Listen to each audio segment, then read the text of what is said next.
নমস্কার, শুরু করলাম আজকের চতুর্থ স্তম্ভ। আমি সুচন্দ্রিমা। এক প্রবাদ আছে, fools rush in where angels fear to tread. বুদ্ধিমানেরা যে কাজ করার কথাও ভাবে না, বোকারা তা অনায়াসে করে ফেলে। মোদিজি দেশের অর্থনীতিকে এক ঝটকায় চাঙ্গা করে তোলার জন্য, নিজেকে ইতিহাসে অমর করে রাখার জন্য এমন অনেক কিছুই করেছেন। তার মধ্যে এটা হলো প্রথম বড় সিদ্ধান্ত। শিশু, বুদ্ধিশুদ্ধি লোপ পেয়েছে এমন বৃদ্ধ, উন্মাদ বা মানসিকভাবে অসুস্থদের একটা বিষয় তো কমন, তাদের যুক্তিবোধ নেই। কেন একটা কিছু করলেন বা করলেন না, এই যুক্তিবোধ আপনি কোনো উন্মাদের কাছ থেকে নিশ্চয়ই আশা করেন না। বরং যুক্তিহীনতাকেই সাধারণত পাগলামি বলেই মনে করা হয়। বাপরে, কি ডানপিটে ছেলে, শিলনোড়া চুষে খায় দুধ ভাত ফেলে। এখন সেই শিশু ভোলানাথকে যদি জিজ্ঞেস করা হয়, বাছা তুমি দুধ ভাত ফেলে শিলনোড়া চুষছো কেন, সে কি কোনো জবাব দেবে?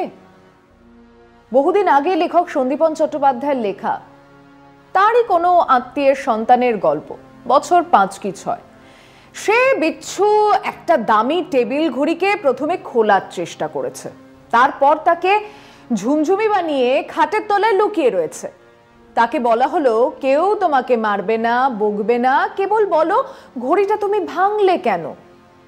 ছেলেটির জবাব ছিল, ভাঙতে পারি তাই ভেঙেছি, সিম্পল। কিন্তু একজন পূর্ণবয়স্ক সুস্থ মানুষ যদি এটা করেন, তাহলে জেনে রাখবেন তিনি অসুস্থ, তার চিকিৎসা দরকার। 2000 টাকার নোট বাতিল প্রসঙ্গেই এই কথাগুলো বলা। আচ্ছা বলুন তো, কেন এই 2000 টাকার নোট বাজারে আনা হয়েছিল? কেন সেই নোট আবার তুলে নেওয়া হলো? এ কি এক উন্মাদের পাঠ্যক্রম, এক মেগালোম্যানিয়াকের ইচ্ছা পূরণ, এক মোহাম্মদ বিন তুগলকের ফতোয়া, নাকি এই আপাত পাগলামির মধ্যে আছে আরো অনেক বড় খেলা? আসুন সেটাই আজ আলোচনা করা যাক। ইতিমধ্যেই আমরা জেনে ফেলেছি, নোটবন্দি ছিল এক অশিক্ষিত উন্মাদের কাজ, যা দিয়ে কোনো উদ্দেশ্যই সাধিত হয়নি। অবশ্য কারোর উদ্দেশ্য যদি দেশের মানুষকে চূড়ান্ত হয়রানির মধ্যে ফেলা হয়, তাহলে সেই উদ্দেশ্য সাধিত হয়েছে বইকি। কিন্তু আপাত উদ্দেশ্য বলে মানুষকে যা বলা হয়েছিল, তার একটাও অর্জন করা যায়নি। প্রধানমন্ত্রীর প্রথম বক্তৃতা শুনে দেখুন, উনি সাফ বলেছিলেন এই নোটবন্দির সিদ্ধান্ত ছিল কালো টাকা উদ্ধারের জন্য। মানে ওনার সাদা মাথায় নাকি এটাই মনে হয়েছিল যে মানুষ বিছানার নিচে কালো টাকা লুকিয়ে রেখেছে, কাজেই নোট বাতিল করলে সে টাকা তো জমা দিতে আসবে না, মাঝখান থেকে সরকারের হাতে এসে যাবে এক বিরাট ভান্ডার। কিন্তু বাস্তবে হলো কি? 99.9% টাকা ফিরে এসেছিল। আমি বলছি না, দেশের রিজার্ভ ব্যাংক বলছে। কিভাবে এলো? বিভিন্নভাবে এসেছে। আমরা যতটা না জানি, মোদিজির বন্ধুরা, অমিত শাহের বন্ধুরা তার চেয়ে অনেক বেশি জানেন। আমরাই এই কলকাতার বুকে আরএসএস ঘনিষ্ঠ এক ব্যবসায়ীকে জানি, যিনি 15, 18, 20% কমিশন নিয়ে বাতিল নোট নিয়ে নতুন নোট দিয়েছেন। মানে কালো টাকা এলো না, না এলো দেশের বাইরে থেকে, না এলো দেশের মধ্যের কালো টাকা। এরপর যুক্তি ছিল কাউন্টারফেট নোট, জাল টাকা, যেমন ছিল তেমন চলছে। 2000 টাকার জাল নোট পাওয়া গেছে বাজারে আসার মাস খানেক পর থেকে। এরপরের যুক্তি আমাদের প্রধানমন্ত্রী দেননি। এই ঘোষণার প্রথমে ভেবাচাকা খাওয়া অর্থমন্ত্রী অরুণ জেটলি পরে দলের মুখ রক্ষার জন্য দিয়েছিলেন, বলেছিলেন এর ফলে দেশের ডিজিটাল অর্থনীতি বাড়বে, ডিজিটাল লেনদেন বাড়লে দেশের সুবিধে ইত্যাদি। এই কথাগুলো 100% সত্যি। কিন্তু এর সঙ্গে নোটবন্দির কি সম্পর্ক, তার ব্যাখ্যা দিতে গিয়ে তিনি কোনো যুক্তি খাড়া করতে পারেননি। শুধু নয়, যুক্তি যে ছিল না তাও জানতেন। দলের ভিতরেই সই তিনি একথা বলেওছেন। খেয়াল করে দেখুন, তিনি ওই কালো টাকা বা জাল নোটের কথা প্রায় বলেনই। সে যাই হোক, চালু হলো নতুন নোট এবং বছর দুয়েকের মধ্যেই তিনটে জিনিস লক্ষ্য করা গেল। এক, বিভিন্ন জায়গায় যে টাকা ইডি বা ইনকাম ট্যাক্স উদ্ধার করছে তার সিংহভাগ 2000 টাকার নোট। কারণ খুব সোজা, 2000 টাকার বান্ডিল কম জায়গা নিচ্ছে। এরপরের তথ্য হলো কাউন্টারফেইট নোট বা জাল টাকারও সিংহভাগ 2000 টাকার, ওই একই কারণে। এবং 2000 টাকা ছাপা বন্ধ করা হচ্ছে, বাজারে নতুন 2000 টাকার নোট আসছেই না। নিচ্ছে একটা বিরতি, সঙ্গে থাকুন। গদি মিডিয়ার সুসুধীর চৌধুরী অ্যান্ড কোম্পানি এই 2000 টাকায় চিপ আছে, সে চিপটা কি স্যাটেলাইটের সঙ্গে লিঙ্কড ইত্যাদি আষাঢ়ে গল্প বাজারে ছেড়েছিলেন। ততদিনে মানুষ বুঝে গেছে সেসব নেহাতি বকওয়াস। সুসুধীর চৌধুরী, অঞ্জনা ও মোদি, থুরি কাশ্যপ এবং অন্যরা কিছুদিনের মধ্যেই ভুলে গেলেন এই গোলাপি নোটের কথা। এবং কি আশ্চর্য, খেয়াল করে দেখুন, আমাদের মতো সাধারণ মানুষের ঘরে 2000 টাকার নোট নেই বললেই চলে। অন্তত আবার নোট বাতিলের কথা শুনে আমি বাড়িতে অনেক খুঁজো একটা 2000 টাকার নোটও পেলাম না। বাজারে লেনদেনের সময়ও এই 2000-এর নোট কি তেমন দেখা যাচ্ছে? কিন্তু হিসেব বলছে বাজারে 181 কোটি 2000 টাকার নোট আছে। সেই সময় আবার এই 2000 টাকার নোট বাতিলের খবর এলো। কে দিলেন? প্রথমবারে তো বিরাট নৌটंकी, গলা কাঁপিয়ে হাততালি দিয়ে आज से 1000 और 500 का नोट कागज का टुकड़ा हो गया। মোদিজির চোখে মুখে কি আনন্দ। তারপরেই জাপান চলে গেলেন।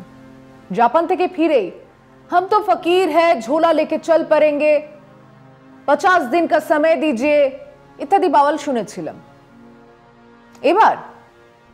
এবারে তিনি এ নিয়ে একটা কথাও বলেননি। নোট বাতিলের সিদ্ধান্ত জানিয়েছেন শক্তিকান্ত দাস, রিজার্ভ ব্যাংকের চেয়ারম্যান।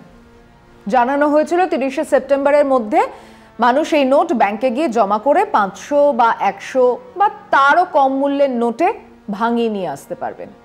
কেউ কোনো প্রশ্ন করবে না, কেউ কেওয়াইসি চাইবে না, আধার নম্বর চাইবে না, যতবার খুশি ব্যাংকে যান, টাকা বদলে ঘরে আসুন। এবার ব্যাংকের সামনে লাইন আম জনতার। শুনেই বলবেন, এই তো বললেন আম জনতার কাছে 2000-এর নোট নেই, তাহলে তারা কেন লাইনে দাঁড়াবেন? খোঁজ নিয়ে দেখুন, বড়বাজারের গদিতে এমনকি মুটে মজুরদেরও 2000 টাকার নোটে মজুরি দেওয়া হয়েছে, কেরানিদের মাইনে দেওয়া হয়েছে। কেবল তাই নয়, এটা ধান বিক্রির সময় ধান কলের মালিকরা চাষিদের হাতে 2000 টাকার নোট দিয়ে দিয়েছেন। ফ্যাক্টরিতে অনেক সময় ক্যাশে মাইনে হয়, সেখানে 2000 টাকার নোট এসেছে। গলায় মোটা চেন বাবুরা ঘড়ি কিনছেন, দামি গগলস কিনেছেন, আলফানসো আম কিনেছেন, গলদা চিংড়ি কিনেছেন ওই 2000 টাকার নোটে। আমজনতার কাছে ফিরে আসছে সেই জমানো নোট। সময় ছিল সেপ্টেম্বর পর্যন্ত। 181 কোটি 2000 টাকার নোট এই আমজনতাই ফিরিয়ে দিয়েছে ব্যাংকে। ঠিক এরকমটাই তো হয়েছিল নোটবন্দির সময়। কেউ ড্রাইভারের 6 মাসের মাইনে দিয়েছিল, কেউ রান্নার মাসিকে ঘর তৈরি করার টাকা দিয়েছিল আগাম মাইনে বলে। সেসব দয়ার কথা তো আমরা জানি। সেবারও কৃষকরা ধান বিক্রি বাবদ টাকা পেয়েছিল বাতিল নোটেই। পাবার পরের দিনেই ব্যাংকের সামনে লাইন দিয়েছিল। আম্বানি আদানি তো ছেড়েই দিন, আপনার চোখের সামনে বাজোরিয়া, শরফ বা চুরিওয়ালেরা কি একবারের জন্য দাঁড়িয়েছিল ব্যাংকের সামনে এটিএম এর দরজায়? এবারে নিশ্চিত এই 2000-এর জমা নোট অন্তত 181 কোটি 2000 নোটের সিংহভাগ জমা ছিল বিত্তশালীদের হাতেই। কিন্তু এবার তাদের ধীরে সুস্থে সেই টাকা বদলে নেবার সুযোগ দেওয়া হয়েছিল। টাকা চলে যাবে নেপাল, শ্রীলঙ্কা, থাইল্যান্ড, বালি, মালদ্বীপসে। তারপর এমনকি 30 সেপ্টেম্বরের পরেও সেই টাকা ফিরে আসবে নিজেদের কাছে। তারই ব্যবস্থা করার জন্য মোদী সরকার এবার বড্ড সদয় ছিলেন। কেবল এই প্রশ্নটা করুন, কেন 2000 টাকার নোট আনা হয়েছিল? কেন সেই নোট আজ বাতিল করা হচ্ছে? আর বাতিল করার সময় এবার সরকার এত সদয় কেন? বুঝতে পারবেন। আপাত কেওস মনে হতেই পারে যে এ এক উন্মাদের পাঠ্যক্রম, কিন্তু একটু খতিয়ে দেখলে বুঝতে পারবেন এর পেছনে আছে পাকা মাথা। সে মাথার বুদ্ধিতেই দেশের কালোবাজারিরা ধীরে সুস্থে তাদের যাবতীয় কালো টাকাকে সাদা করে নেবার সুযোগ পেল। অথচ দেশের মানুষের কাছে জানানো হলো যে দেশের সরকার ব্ল্যাক মানির বিরুদ্ধে লড়ছে। নিচ্ছে একটা বিরতি, সঙ্গে থাকুন। সেবারও দেশের মানুষের টাকাতেই এই নোটবন্দির জন্য যাবতীয় খরচ মেটানো হয়েছে। পয়সা তো বিজেপি বা মোদি সাদায়নি, ব্যাংকের কর্মচারীরা দিবারাত্র খেটেছেন। কেবল এই 2000 টাকা নোটের সাইজের জন্য গোটা দেশের এটিএম মেশিনে পরিবর্তন আনতে হয়েছে। 2000 টাকার নোট ছাপতে বিপুল খরচ হয়েছে। এখন সবটাকেই এক প্রহসন করে ছেড়ে দিল এই মোদি শাহ সরকার। এবং লক্ষ্য করুন দেশের প্রধানমন্ত্রীকে, তিনি যেন শিশু ভোলানাথ। 2000 টাকার নোট বাতিল হচ্ছে তাই নাকি? কই, আমি তো জানিই না। এরকম এক মুখ নিয়ে তিনি ঘুরছেন। 7 বছর আগের নোটবন্দি, 2000-এর নোট আনা, আবার তাকে বাতিল করা নিছক পাগলামি নয়, এক পরিকল্পিত শয়তানি, যা দেশের অর্থনীতিকে ধ্বংস করার কাজেই ব্যস্ত। দেশের অর্থনীতি মানে মোদি শাহ বোঝেন 20 কি 25% মানুষের খেয়ে পড়ে বেঁচে থাকা। বাকি মানুষকে তো তিনি রেশনে চাল গম ফ্রি দেবেন। মরে যেতে যেতে তারা দেখবে মোদির কৃপায় দাড়ি গজায়, ভাল্লুকে খায় শাকালু, মোদি আমার পরম দয়ালু।